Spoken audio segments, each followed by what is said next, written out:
इस बच्चे ने एक मुट्ठी मिट्टी उठाई और अपने हाथ में जोर से दबा ली। फिर उसने सामने एक जगह की तरफ इशारा करते हुए कहा कि वहीं पर सबसे अच्छी फिश मिलेंगी। बाकी मछुआरे हंसने लगे क्योंकि उनके हिसाब से वहाँ कभी मछलियाँ नहीं आती थीं। उसकी बहन थोड़ी कंफ्यूज थी, लेकिन फिर भी उसने उसकी बात मानी और कई बार कांटा फेंका और कुछ ही सेकंड में सबको हैरान करते हुए पानी के नीचे मछलियों की परछाइयां दिखने लगी।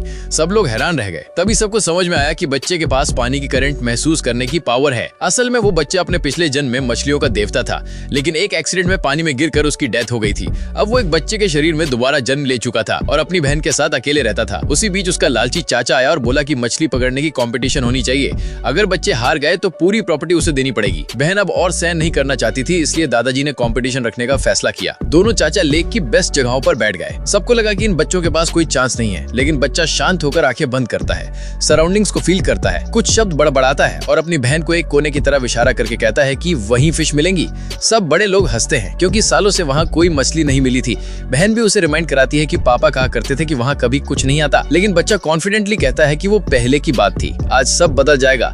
बहन थोड़ी झिझकते हुए मान जाती है, लेकिन कई कोशिशों के बाद भी एक भी फिश नहीं आती। टाइम कम बचा था, इसलिए बहन जगह बदलना चाहती थी, लेकिन बच्चा तुरंत उसे रोक देता है। फिर वो एक अजीब सा मंत्र बोलता है। बहन को उसका मतलब उसी मोमेंट समझ आ जाता है और जब सब लोग उन पर हंस रहे होते हैं, तभी उनके चारों ओर का पानी मछलियों से भर जाता है। बाकी लोगों ने सोचा कि ये बस उसकी अच्छी किस्मत का नतीजा था, क्योंकि बच्चे के पास तो ज्यादा एक्सपीरियंस भी नहीं था। बहन खुद को रोक नहीं पाई और उससे पूछ लिया कि उसने वो जादुई मंत्र कहाँ से सीखा। बच्चा जवाब देने ही वाला था कि तभी उन्होंने एक मछली पकड़ी। जब उन्होंने देखा कि वो एक व्हाइट कार्प है, तो सब और जोर से हंसने लगे, क्योंकि उस मछली की कीमत बस कुछ डॉलर्स थी, जो कजन द्वारा पकड़ी गई ब्लू फिश और व्हाइट फिश के मुकाबले बहुत कम थी। जैसे जैसे वैल्यू का फर्क बढ़ता जा रहा था, बहन थोड़ा नर्वस होने लगी, लेकिन बच्चा आराम से उससे पूछता है कि क्या वो जीन ग्लिंगो की कार्प पकड़ना चाहती है या फिर ट्राई कलर स्टर्जन। बहन ने जैसे ही अपनी चॉइस बताई, बच्चे ने बताया कि बेट कैसे प्रिपेयर करना है। उसकी स्मेल इतनी तेज थी कि बहन को लगा उसने कुछ गलत कर दिया है, लेकिन बच्चे ने कहा कि यही सही स्मेल है जो काम करेगी। उसी वक्त लेक की करंट बदल गई। बच्चा तुरंत समझ गया कि बड़ा कजन अब एक जैम्बे कार्प पकड़ेगा, और सच में अगले ही ट्राई में कजन ने वो मछली पकड़ ली।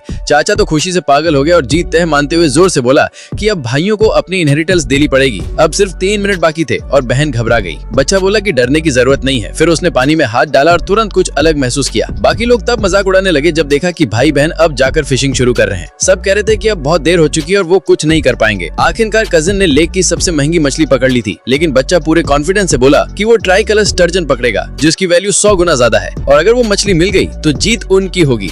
चाचा और भी जोर से हंसने लगा और कहा कि उस लेक से ट्राई कलर स्टर्जन पकड़ना तो इम्पॉसिबल है। बहन के मन में भी डाउट आने लगा, लेकिन बच्चा उसकी आंखों में देखता है और कहता है कि बस भरोसा रखो। अब सिर्फ 1 मिनट बचा था। बच्चा फिर से पानी में हाथ डालता है और उसे इंस्टेंटली पता चल जाता है कि स्टर्जन उनके पास पहुंच गया है। फिर वो ऑर्डर देता है। बहन ने जल्दी से फिशिंग रॉड फेंकी। घड़ी में आखिरी सेकंड्स चल रहे थे और तभी सबको लगा कि पानी में कुछ अजीब हो रहा है।